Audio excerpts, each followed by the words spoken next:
જય શ્રી કૃષ્ણ, રાધે રાધે. કેમ છો બધા? આનંદમાં જ હશો. ખૂબ દિલની ઈચ્છા આશા છે કે બધા જ આનંદમાં હશો. ચાલો ત્યારે નવા દિવસની શરૂઆત તો થઈ ગઈ. તમે જોઈ લો, બધું જ કામ થઈ ગયું છે. અત્યારે હવે થઈ ગયા છીએ ફ્રી. ઉપરનું નીચેનું બધું જ દિશાએ કરી નાખ્યું. કચરા પોતા, ઝાપટ ઝૂપટ બધું જ કરી નાખ્યું. તમે જોયું ને, રાત્રે પણ ઘણું બધું કામ કર્યું હતું. તો એ બધું જ કામ દિશાએ એકલીએ કર્યું રાત્રે. તો કે ધાનુબેન જતી રહેતી, કિસાન એમને લઈ ગયો તો બહાર ફરવા માટે થઈને. અને મને તો નીંદર આવી જાય ભાઈ, કારણ કે હું વહેલી ઉઠી જાઉં એટલે રાત્રે પણ મને સૂવાની વહેલા ટેવ છે. ને દિશાને એવું થાય કે કામ થોડુંક પડ્યું છે તો ચાલો કરી નાખીએ. તો એટલા માટે થઈને દિશાએ એ કામ પતાવી દીધું રાત્રે જ તે. અને મને તો ખબર પડી પછી મેં દિશાને કીધું, હું બહાર નીકળી હતી, મેં દિશાને કીધું, દિશા બટા જેટલું થાય એટલું જ કર, બાકી બધું મૂકી દે, કાલ કરી નાખશો. પણ દિશા કહે ના મમ્મી કરી નાખવા દો, અત્યારે શાંતિ છે, ધાનુબેન પણ નથી, તો મને પણ નીંદર અત્યારમાં આવતી નથી, એટલા માટે થઈને કરી લેવા દો. તો 10 સાડા 10 થઈ ગયા હતા દિશા ફ્રી થઈને ત્યાં સુધીમાં. તો ચાલો હું પણ થોડું ઘણું એડિટિંગ કર્યું, મેં વ્લોગ બનાવ્યો હતો કાલે. આજે તમે જે જોયો, કાલે જે તમે જોયો વ્લોગ એ મેં બનાવ્યું હતો કાલ રાત્રે. તો એ બનાવી અને હું તો સૂઈ જ ગઈ હતી ભાઈ. તો ચાલો અત્યારનું પણ બધું સવાર પડી ગઈ, મસ્ત પોઝિટિવિટી વાળી સવાર પડી ગઈ હતી. અને ધાનુબેન જતા રહ્યા છે સ્કૂલે. ઘરનું બધું જ કામ થઈ ગયું છે. આજ ફળિયા પણ ધોવાના હતા, એ પણ ધોવાઈ ગયા છે. ઠાકોરજીની ખૂબ સરસ મજાની સેવા થઈ ગઈ છે. અને ચાલો હવે રસોઈ કરવાની છે. રસોઈમાં શું કરશું એ હજી વિચારવાનું બાકી છે. કારણ કે હું અને દિશા બે જ છીએ, કિશન પણ આજે છે નહીં. એ પણ દૂર ગયો છે, બહારગામ ગયો છે, દૂર ગયો છે. તો જોઈએ શું રસોઈ આજે બનાવશું. તો શાક રોટલી સિમ્પલ જ બનાવવાના છીએ, પણ શું બનાવશું એ હજી કંઈ નક્કી નથી કર્યું. ચાલો તો આગળ નક્કી કરીને હું તમને બધું બતાવતી જઈશ. અને સાથે સાથે ધાનુબેન આવશે તો એમને એને ખબર નહીં કેમ એને બીજા કોઈ શાક આવતા જ નથી. ભીંડો આ તે બધું ભાવતું પણ નથી. એને ખબર નહીં હવે શું થશે, કેમ થશે, પણ બીજા કોઈ શાક ગમતા પણ નથી. હે ને? તો ચાલો આજે પણ ગુવારનું શાક બનાવી નાખશું. અને ગુવારનું શાક અને રોટલી કરી નાખીએ. ધાનુ પણ હવેથી ગુવારનું શાક અને રોટલી ખાય છે. તો ચાલો આગળ શું કરું બતાવતી જાઉં. અનુ સ્કૂલે ગઈ છે ને તો આમ ઘર આમ ઉજ્જડ લાગે છે એકદમ. દિશા ઉપર ગઈ છે, એનો રૂમ એનો કબાટ એને સાફ કરવાનો હતો. તો રૂમ સાફ કરી નાખશે અને સાથે સાથે થોડુંક ઊંચા નીચું આ તે પણ મૂકવાનું હજી બાકી હતું. તો દિશા એ કરવા ગઈ છે અને હું મારું ફળિયા તે બધું વળાઈ ગયું છે. તો હું આવી ગઈ છું ઘરની અંદર.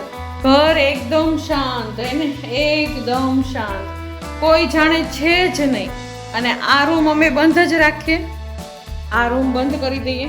કોઈ મહેમાન આવે ને ત્યારે જ આ રૂમ ખોલીએ, કારણ કે માટી એટલી બધી ઉડે છે ને. આ રૂમ ખુલ્લો હોય અને આ મારો રૂમ છે, આ ખુલ્લો હોય, હવા ઓજાસ અહીંયા સરસ આવે. ઠાકોરજી માટે પણ આ રૂમ ખુલ્લો હોય અને આ બારણો પણ ખુલ્લો હોય. અને ઠાકોરજી જો કેટલા મસ્ત છે, તૈયાર થઈ ગયા છે. અને ઠાકોરજીને હવેથી 11:30 વાગ્યે પોઢાડીશ. હે ને? ક્યારેક મોડું પણ થઈ જાય, પણ ત્યારે પોઢાડીશ. અત્યારે વાગ્યા છે 11. અને રસોઈ એકદમ થોડીક જ છે, એટલે એમ થાય કે હમણાં થઈ જશે. ચાલો, ધાનુબેન વગર સોનું થઈ ગયું છે. અત્યારે એકલું લાગે ધાનુ વગર. ને અને ધાનુ આવે ને એટલે એટલી ધડબડાટી બોલાવે ને, અડધી કલાક પછી જમીને અને નાહીને એટલે તરત જ સૂઈ જાય. હો ભાઈ, તમારા બધા બાળકોની સ્કૂલો પણ ખુલી ગઈ હશે. એને અમને નવાઈ લાગે છે આ વર્ષથી, કારણ કે ધાનુ કેટલા વર્ષ પછી અમારા ઘરમાં એક નાનું બાળક સ્કૂલે જવા લાગ્યું છે. તો ચાલો એ સમયને પણ અમે ઉજવીએ છીએ, રોજ ઉજવીએ છીએ અને આનંદ માણીએ છીએ. ચાલો, બાળકોના ભવિષ્ય માટે થઈને બધું જ કરવાનું છે. હવે તો દિશાએ નીચેનું બધું જ કામ કરી અને ઉપર આવી ગઈ હતી. ઉપર તેણે 2 રૂમ સાફ કરી નાખ્યા છે. અંદર ઝાપટ ઝૂપટ કચરા પોતા આ તે બધું જ ઊંચા નીચું આ તે કેટલું કામ હોય બંને રૂમોમાં. બંને રૂમોમાં બાથરૂમો પણ બહુ જ મોટા મોટા છે, તો એ બાથરૂમને પણ સાફ કરી નાખ્યા દિશાબેને. તો અંદરનું બધું જ કામ થઈ ગયું. હવે ખાલી રહી ગયું છે આ બહારનો પોર્ચ સાફ કરવાનો.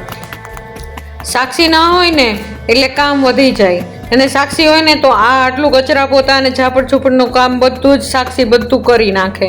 પણ સાક્ષી હમણાં 21 દિવસ થઈ ગયા છે, 21 દિવસથી નથી, તો ત્યાં સુધી એને પહેલાંથી છેલ્લે સુધી દિશાએ જ બધા ઝાપટ ઝૂપટ કચરા પોતા આ તે બધું જ દિશાએ જ કર્યું છે. એવું થાય ને ભાઈ, સંભાળવું જ પડે ફરજિયાત. જો અત્યારે એટલું બહારનું વાતાવરણ એટલું મસ્ત હતું ને, કાંઈ વાત જ ન પૂછો. કોયલનો એટલો કલરવ હતો ને, ચકલાનો, કોયલ, કાબર, એટલા પંખીડા હતા ને કે ન પૂછો વાત. અત્યારે વધારેમાં વધારે સંભળાતો હોય ને તો કોયલનો અવાજ સંભળાય. ભાઈ જોયું ને તમે, દાદરો છે પેલો ઉપરથી નીચે આવે એ દાદરો છે, એ દાદરાને કાયમ સાફ કરવો પડે. કારણ કે રોજ જે એટલી માટીના થર જામી જતા હોય ને, તો દિશાએ ત્યાં આગળ આજે તો પોતું પણ કરી નાખ્યું. નહીંતર રોજ ઝાપટી નાખે, પાછે પોતું પણ જો એણે કરી નાખ્યું. એને રહકાબોળ પોતું રાખી અને આખી જ સીડીમાં ફેરવી દે એટલે એકદમ મસ્ત પોતું થઈ જાય. એને ચાલો બધે જ સરસ મજાના કચરા પોતા ઝાપટ ઝૂપટ બધું કરી નાખ્યું. અને દિશા ધાનું ન હોય ને એટલે દિશાને કામમાં એકદમ સ્પીડ આવી જાય. અને પાછા જવાનું હોય તેડવા ધાનુને, એટલે એમાંય ખબર હોય કે હમણાં આવી જશે, એટલે એ પહેલાં ફટાફટ કામ પતાવી દેવાનું હોય એને. કારણ કે અમુક મેનેજમેન્ટ રાખ્યું હોય કે 3 કલાકની અંદર કયું કામ કરવાનું છે ભાઈ. એને એવું નથી કે રોજ આ બધું કામ થતું હોય. એને રોજ આવી રીતે સીડી છે એને કાંઈ પોતા ન થતા હોય. એને 2-3 દિવસે એક વખત કે અઠવાડિયે એક વખત પોતા થતા હોય. એને આ પોર્ચય તે રોજ ધોવાતો ન હોય. એને અઠવાડિયામાં 1 થી 2 વખત ધોવાતો હોય. બાકી તો આવી જ રીતે રોજ કચરો કાઢવાનો અને આવી રીતે રહકાબોળ પોતું કરી નાખવાનું, તો પણ એકદમ સરસ મજાનું ચોખ્ખું થઈ જાય ભાઈ. રોજ એકદમ ઘસીને ધોવું એ કાંઈ જરૂરી નથી. અને એ પાણીનો પણ બગાડ છે અને ટાઈમનો પણ બગાડ છે. તો જો મારી છોકરીઓ આવી રીતે પોતા કરી નાખે સરસ મજાના. એને જો એવું બધું કરવા રહીએ ને તો આખો દિવસ કોઈ પણ વ્યક્તિ હોય ને એ ફ્રી થઈ જ ન શકે. એને આ સવારમાં એક વખત કરવાનું, આખા ઘરની અંદર કચરા પોતા ઝાપટ ઝૂપટ બધું એક જ વખત કરવાનું. પછી આખો દિવસ એની સામે જોવાનું પણ નહીં. ખાલી કિચનની અંદર જ્યાં આગળ જમવા કરાવવાનું હોય ત્યાં આગળ જ ફરી વખત પોતા થાય. બાકી આખા ઘરમાં એને કચરો ક્યારેક કાઢવો પડે. કારણ કે ધાનુબેન હોય એટલે વેર વિખેરા તે કરે. સાંજના 5 વાગે અથવા તો 5:30 વાગે આખા ઘરમાં કચરો કાઢી ફળિયા બળિયા વાળી અને બધું બહાર કાઢી નાખે. ધાનુને સ્કૂલે તેડવા આવી જો. વરસાદ આવે, ધાનુ વરસાદ આવવા માંડ્યો. જો ધાનુની આ સ્કૂલ છે. અને અહીંયા જો ધાનુ બારિશ આવી. મજા આવે છે. ચાલો વરસાદ આવે છે અત્યારે, વાતાવરણ મસ્ત થઈ ગયું છે. ચાલો જઈએ ઘરે. ચાલો ઘરે આવી ગયા. રસોઈ બધી કમ્પ્લીટ થઈ ગઈ છે. અત્યારે ગુવારનું સરસ મજાનું શાક બનાવ્યું છે. આજે મેં તમને પહેલાં જ કીધું ને કે આજ ગુવારનું શાક બનાવી લેશું. એને હમણાં એકાત્રે ગુવારનું શાક જ બને છે ભાઈ. સાથે સરસ મજાની ફુલકા રોટલી બનાવી નાખી છે. સલાડમાં કાકડી સમારી છે. ગુવારનું શાક, રોટલી, સલાડ અને છાશ. ખૂબ સરસ મજાની થાળી થઈ ગઈ છે. ચાલો જમી લઈએ બધા જ. ધાનુબેન જુએ છે ટોમ એન્ડ જેરી. સ્કૂલેથી આવીને તરત જ એને ધાનુબેન શું જુઓ છો?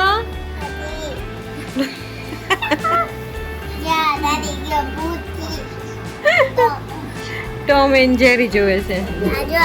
મમ્મા જમાડવા આવી છે ને. શું જમવાનું ધાનુબેન ને? ધાનુબેન ને જો આવું ખાય મિક્સી વાળું. પેલા ધાનુબેન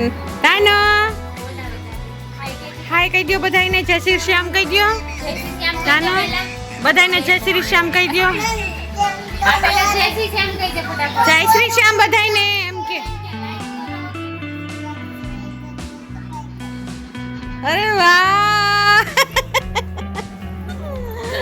અરે ઈટડો સબસ્ક્રાઇબ કરો ઈ કે લાઈક શેર અને સબસ્ક્રાઇબ કરો. ચાલો દાનુબેન આવી ગયા ત્યાર પછી જમી કારવી લીધું મેં અને દિશાએ અને ત્યાર પછી અમે સૂઈ ગયા હે ને બપોર આખી સૂઈ ગયા પણ 5 વાગે અમે બધા જ ઉઠી ગયા. આજે મારે વિડીયોનું એડિટિંગ કરવાનું હતું અને સાથે સાથે આજે રસોઈ પણ કરવાની હતી વધારાની પણ મને એમ થયું કે ચાલો પહેલાં રસોઈ કરી નાખીએ અને જો થશે તો એડિટિંગ કરશું તો કાલ વ્લોગ આવશે નહીં તો કાલ નહીં આવે પણ વાંધો ન આવ્યો. પૂરી પણ બની ગઈ અને નાસ્તો પણ બની ગયો અને વ્લોગનું એડિટિંગ પણ થઈ ગયું એને ઉજાગરો પણ ન થયો કાંઈ ન થયું અને કામ મારું પણ થઈ ગયું અને ઘરનું કામ પણ થઈ ગયું. ચાલો સરસ મજાનો આરામ થઈ ગયો છે. 5 વાગે ઉઠી ગયા છીએ હું અને દિશા અને કામે લાગી ગયા છે. આ નાસ્તાની પૂરી બનાવવાની હતી. આમાં મેં મેંદાનો લોટ અને ઘઉંનો લોટ બંને ઉમેર્યો છે. જીરું અને તીખા બંનેને સહેજ મસા શેકી અને એનો ભૂકો બનાવી નાખ્યો છે અને તેલનું મણ અને મીઠું નાખ્યું છે બસ બીજું કાંઈ જ નાખ્યું નથી અને સરસ મજાનો કડક એવો લોટ બાંધી નાખ્યો છે. જો લોટ મસ્ત બની ગયો છે એમાં સહેજ મસ્ત તેલ નાખી કણ દઈ અને 15 થી 20 મિનિટ માટે થઈને મૂકી દેવાનો છે અને ત્યાર પછી એને ત્યાં સુધી જે કાંઈ કરવું હોય એ આપણે કરી લેવાનું. મેં ધાનુબેનની સાથે મારો ટાઈમ સ્પેન્ડ કર્યો ત્યાં સુધી ભાઈ અને ચાલો 15 થી 20 મિનિટ પછી એને નાના નાના એટલે કે એક મોટા લોયાને એકદમ લાંબુ કરી અને એના છરી વડે કટકા કરી નાખવાના. જો આપણે ગોયણા કરીએ ને તો આ છે ને સિસ્ટમ એવી સરસ મજાની છે ને કે આમાં ગોયણા એક સરખા બનશે. છરીથી આપણે કાપીને કરીએ ને એટલે બધા જ પહેલાં તો મેં કાપી નાખ્યા અને જે એક એક મોટા મોટા લોહીયાનો એક એક કરતા જઈએ ને એક એકને ગોયણા પણ બનાવતા જઈએ એમ કરીએ અને ઢાંકી અને એક મોટા લોયાની અંદર નાખી દીધા ભાઈ કારણ કે સુકાય નહીં ને એનું ખાસ ધ્યાન રાખવું પડે.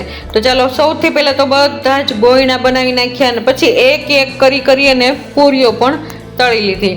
દિશા પૂરી તળતી ગઈ અને ત્યાર પછી મમરા પણ વઘારવાના હતા. આ નાસ્તો બને છે નિખિલ માટે હે ને રાજકોટ નિખિલ રહે છે હમણાંથી તેને નાસ્તોમાં અને એમાં બહુ જ તકલીફ થાય એટલા માટે થઈને થોડો ઘણો નાસ્તો જો ત્યાં આગળ કોરો નાસ્તો હોય ને તો એ ચાની સાથે પણ એ ખાઈ શકે એને એટલા માટે થઈને નિખિલનો મેસેજ આવ્યો હતો ફોન આવ્યો હતો કે દિશા થોડીક મસ્તી પૂરી અને ચેવડો બનાવી દેજો. એટલે ચેવડામાં તો બહુ કંઈ તામઝામ છોકરાઓને ભાવે નહીં ખાલી ને ખાલી સેવ મમરા અને શિંગદાણા નાખવાના હોય. તો ચાલો અત્યારે સૌથી પહેલાં તો પૂરી બનાવવાની શરૂઆત કરી દીધી. ત્યાં આગળ એના ફ્રેન્ડ સર્કલનું પણ થોડુંક સંગઠન હોય તો થોડીક પૂરીએ તો કંઈ થાય નહીં. આજે અમે કરી છે થોડીક મસ્તી પૂરી જે 2-4 દિવસ કપાણા એ લોકોના ફરી વખત જ્યારે મેસેજ આવશે ત્યારે પાછી પૂરી બનાવી નાખશું. એને બહાર જોવો રહેતા હોય ને છોકરાઓ એના માટે થઈને આ ખૂબ જ જરૂરી વસ્તુ છે કારણ કે બહાર રહેતા હોય ને એટલે બહારનું ખાવા પીવાનું આ તે બધું થતું હોય પણ નાસ્તો વારે વારે બહાર ન કરે ને એ તો બહુ જ ખરાબ કહેવાય.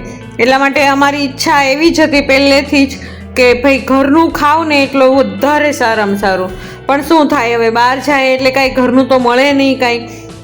પણ ત્યાં આગળ નિખિલે ઘર ટિફિન બંધાવી લીધા છે પણ નાસ્તા માટે થઈને સ્પેશિયલ આ પૂરી અને મમરા એને અમે દર અઠવાડિયે નિખિલને મોકલી જ દઈએ કારણ કે ટ્યુશન જાય ને શનિવાર રાત્રે જાય એટલે જ્યારે જાય ને ત્યારે બધું જ લેતો જાય જે કાંઈ જરૂરિયાતની વસ્તુ હોય એ બધી લેતો જાય. નિખિલ આવી જાય શનિવારે રાત્રે જ તે કિશનની હારે રવિવાર રોકાય અને સોમવાર પાછો જતો રહે બસની અંદર.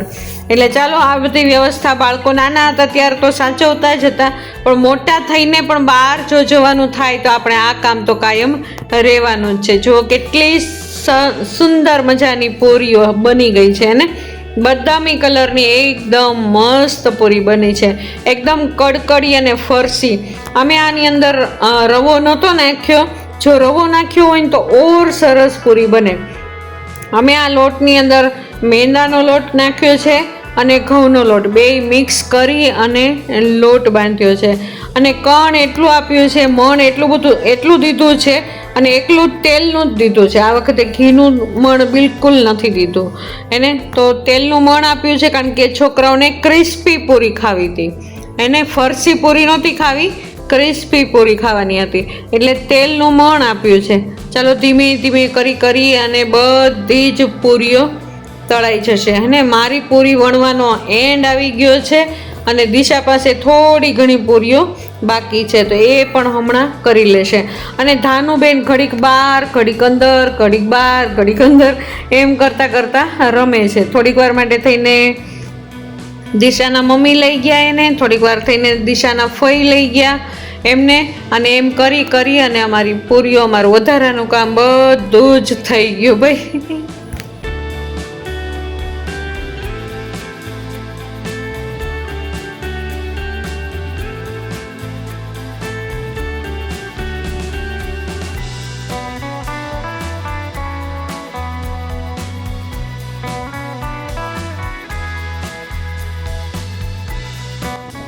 સાથે દિશાએ માંડી દીધા સેવ મમરા એને. ચાલો તેલ મૂકી દીધું છે અને સહેજ મસ્તો લીમડો નાખી દેશે અને હળદર નાખી દેશે અને સાથે મીઠું પણ નાખી દેવાનું. મીઠું એમણે પછી નાખ્યું છે, પણ સૌથી પહેલાં એણે મમરા નાખી દીધા છે. અને સાથે જો મીઠું નાખી દીધું હોય ને તો પણ વધારે સારું, પણ જો એ આ સ્ટેજે મીઠું નાખી દેશે. સહેજ મસ્તી ચટણી નાખી છે અને મીઠું નાખી દીધું છે. જો સેવ બનાવી અને અમે કોથળીમાં તૈયાર ભરી જ રાખી હતી, કારણ કે વાતાવરણ અત્યારે એટલું તંગ થઈ ગયું છે ને, તરત જ હવાઈ જાય, બધી જ વસ્તુ હવાઈ જાય, એટલા માટે થઈને ખૂબ ધ્યાન રાખવું પડે. ચાલો આ બધું જ કામ કરવી અને અમે સાથે જમવા પણ બેસી ગયા. ચાલો ત્યારે આવો રહ્યો મારો આજનો દિવસ. તમને કેવો લાગ્યો જરૂર ગમ્યો હશે. જો ગમ્યો હોય તો લાઈક, શેર, સબસ્ક્રાઈબ જરૂર કરી દેજો. સાથે હાઈપનું પણ બટન પ્રેસ કરી દેજો. કાલના નવા વ્લોગમાં ફરી વખત પાછા મળવાના છીએ. ત્યાં સુધી જય શ્રી કૃષ્ણ, રાધે રાધે.